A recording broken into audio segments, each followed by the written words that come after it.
Del Padre, Hijo y Espíritu Santo.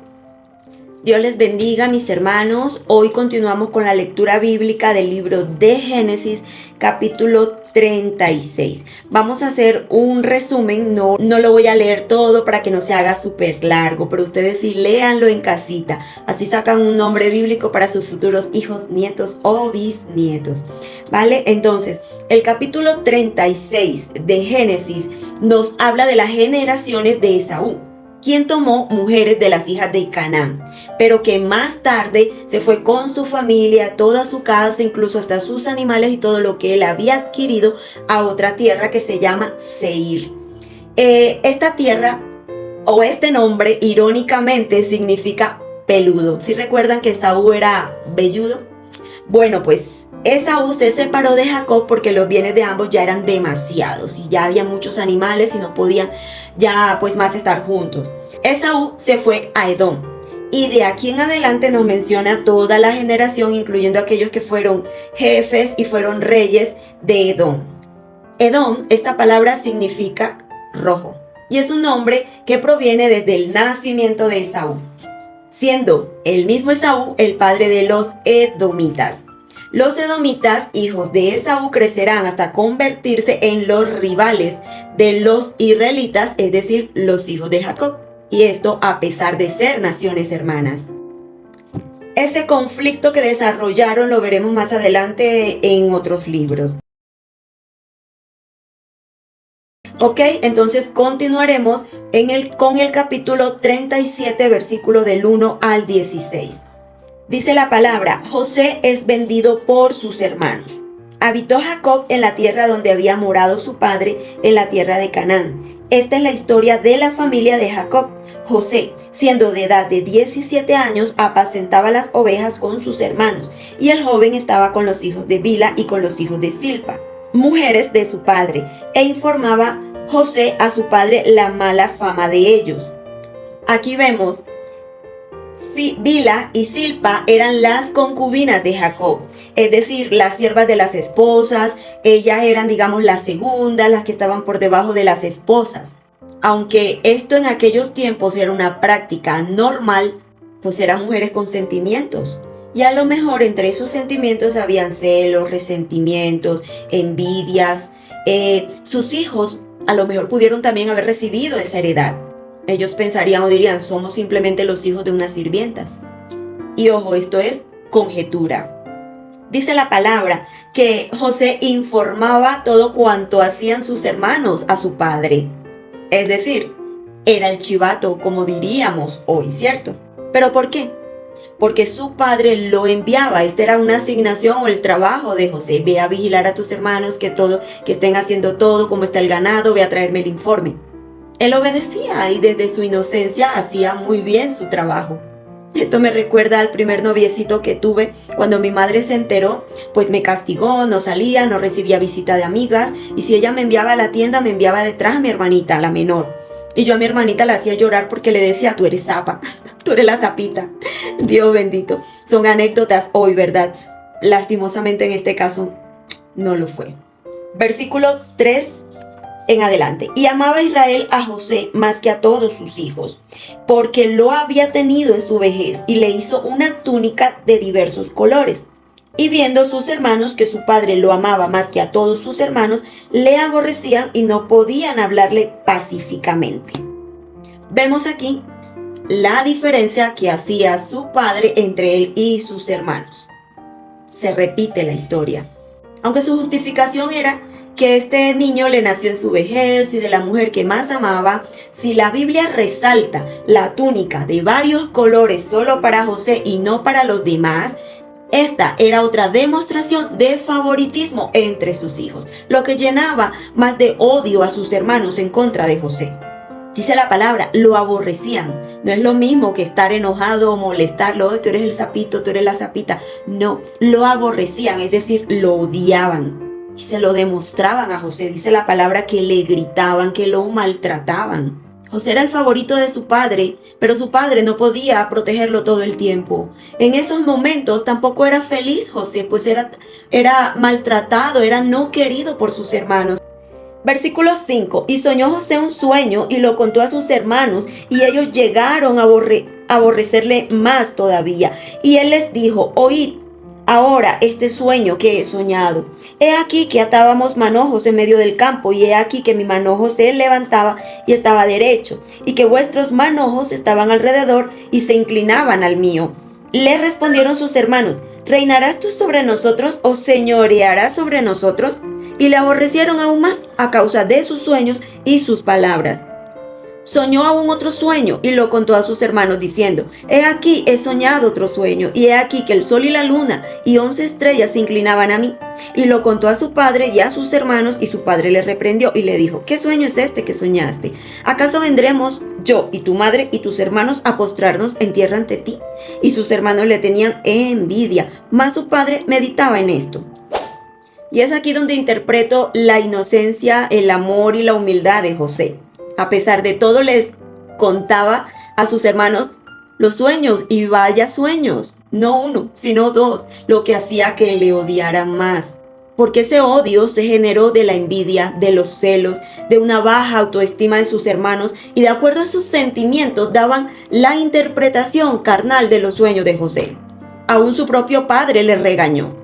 Le diría: es que yo te tengo muy consentido, que te creas ahora más que tus hermanos y que tus propios padres.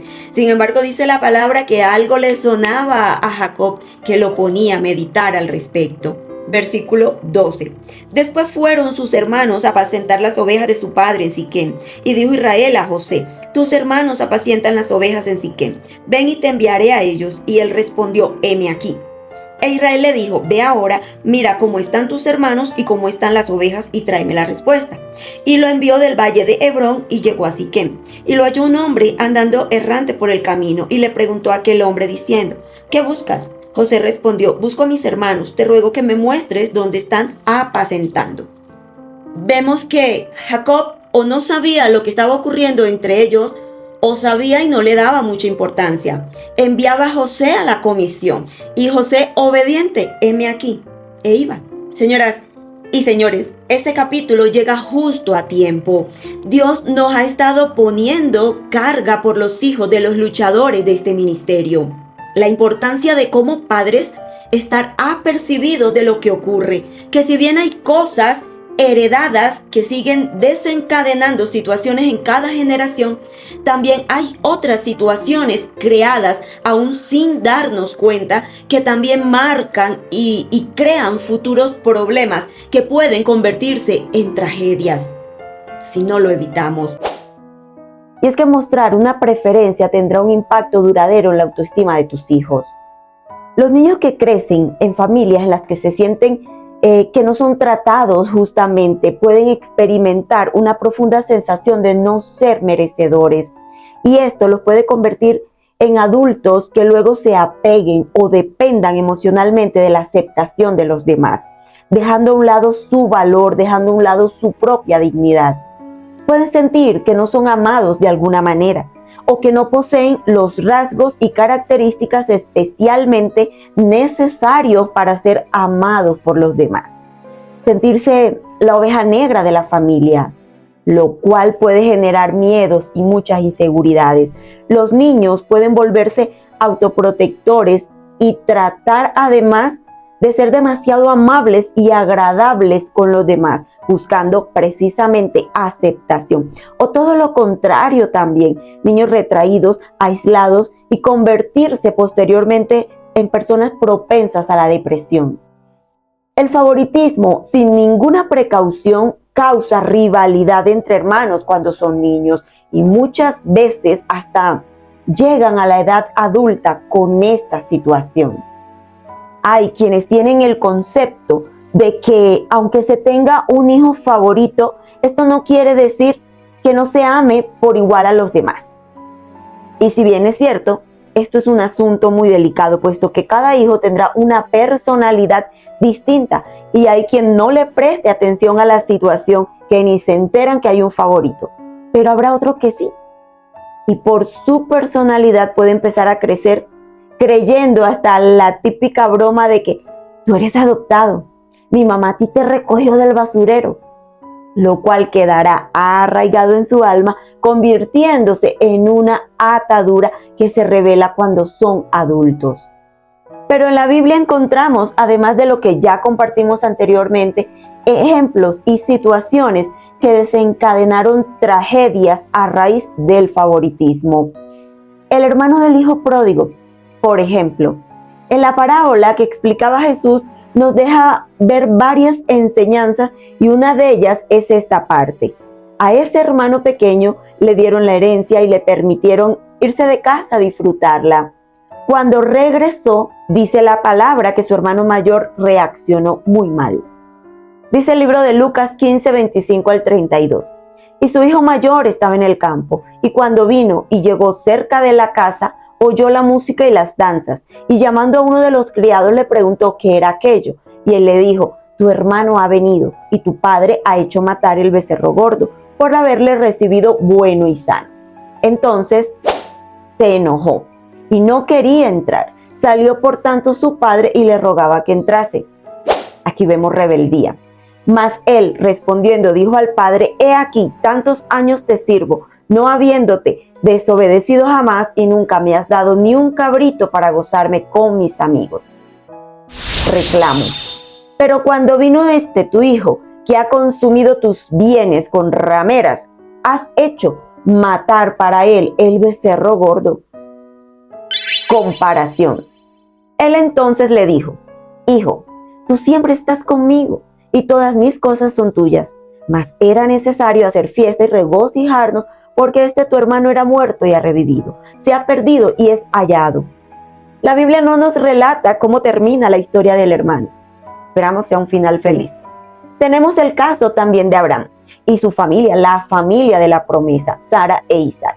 Por desespero e incredulidad cayeron en el grave error de traer, digamos así, un hijo extramatrimonial, el cual el mismo Dios le ordenó a Abraham apartarlo de su familia. Vemos que posteriormente esto trajo consecuencias entre estos dos hermanos y sus respectivas naciones.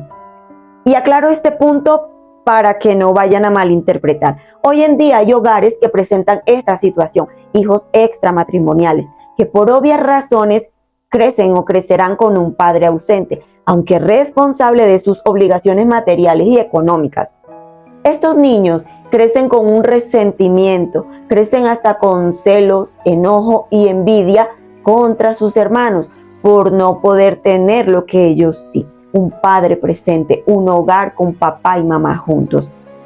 Esto también, si su madre no le ayuda a entender la situación y confesarle, asumiendo: hijo, yo estuve con un hombre casado que ya tenía familia, por lo cual mi afrenta es criarte sola, o con Dios en caso de arrepentimiento.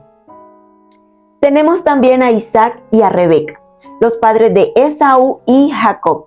Dice en Génesis 25, 28, Isaac prefería a Esaú porque le gustaba comer los animales que él cazaba, pero Rebeca prefería a Jacob. ¿Qué desencadenó esta situación? En hijos manipulados, hijos enfrentados, hijos convertidos, uno en un engañador y el otro en casi un asesino, es decir, tuvo toda la intención de matar a su propio hermano. Gracias a Dios aquí sí hubo un final feliz, se perdonaron y siguieron adelante.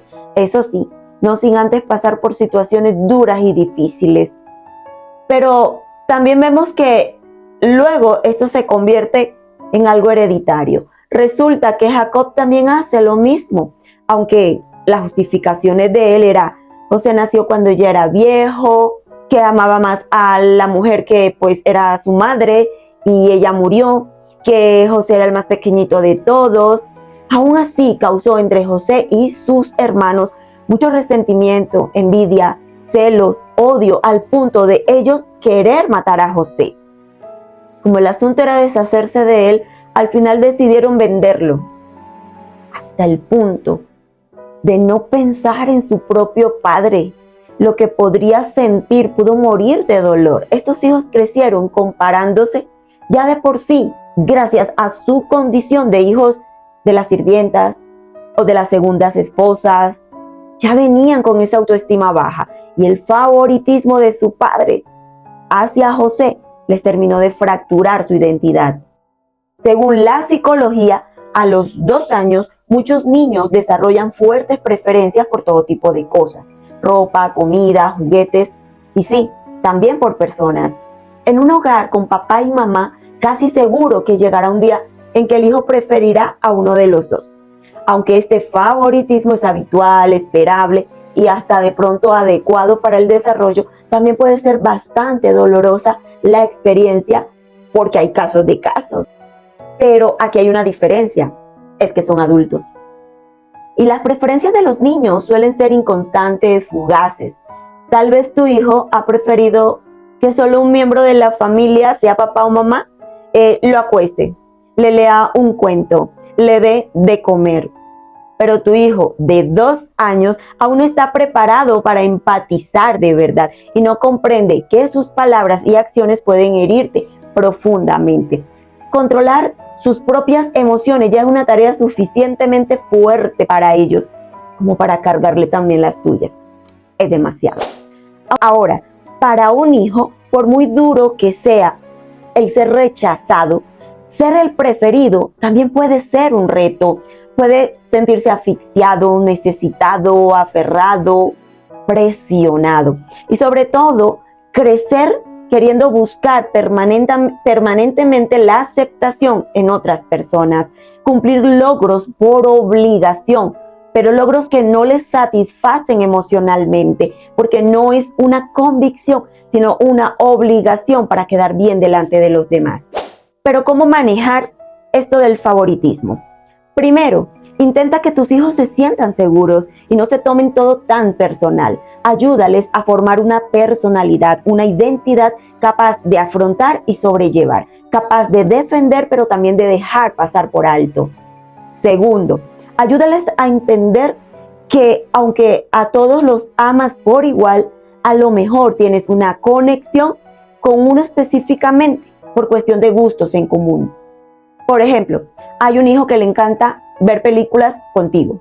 De pronto hay otro que le encanta verlo desde su computador solito en la habitación. De pronto a tu hija le encanta contarte todo lo que le sucede.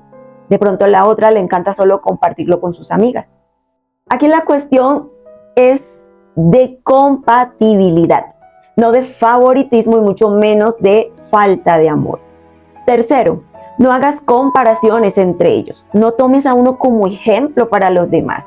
Recuerda que cada uno tiene una personalidad diferente, que si bien como padres tu función es ayudarles a formar su identidad, no puedes imponerles comportamientos en él, porque solo lo hará por obligación, obediencia y no por convicción, como lo hablamos anteriormente. Y así crecerá en todas las áreas de su vida con mucha frustración, inclusive en lo espiritual.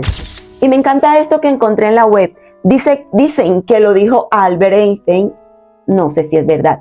Todo el mundo es un genio, pero si juzgas a un pez por su capacidad para escalar árboles, vivirá toda su vida pensando que es un inútil.